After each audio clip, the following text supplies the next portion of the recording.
Bonsoir à tous. Bon, Idriss Aberkane, quelque part, c'est la formule consacrée, on ne le présente plus. Entre son côté éditorialiste au point, le fait qu'il intervient dans tout un tas de lieux, dans des conférences. À toi, Idriss.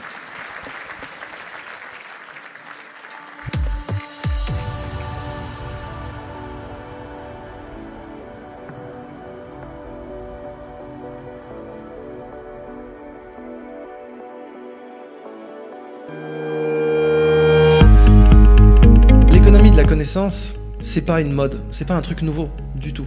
C'est pas la plus récente pour commencer, c'est la plus ancienne. L'être humain échangeait des savoirs bien avant d'échanger des matières premières. De l'Alexandrie des Ptolémées à aujourd'hui, en passant par la Silicon Valley, Venise, Santorin, le Machu Picchu, Xi'an ou Amsterdam, à chaque fois qu'un pays a vendu des barils de connaissances, il a été plus riche. Je n'ai pas de message plus important que celui-là, une économie dont la ressource est infinie. Une économie où le chômeur a plus de pouvoir d'achat que le salarié. Une économie où tout le monde est né avec du pouvoir d'achat. Une économie qui maximise le pouvoir d'achat des amoureux. Ça veut rien dire, on va le démontrer. Précisément la nature. La nature est une bibliothèque de solutions incroyablement innovantes. Mais nous, on a un cerveau de chimpanzé.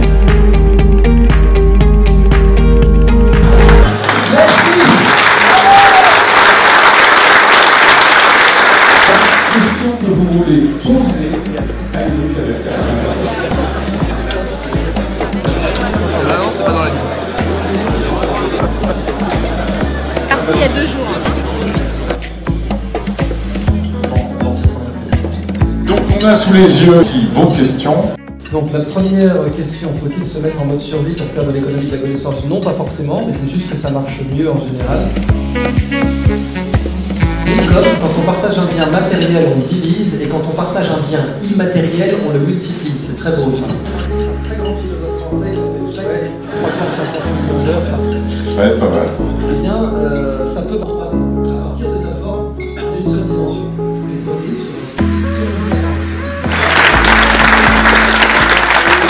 Ont été d'un grand niveau et d'un intérêt absolument incroyable.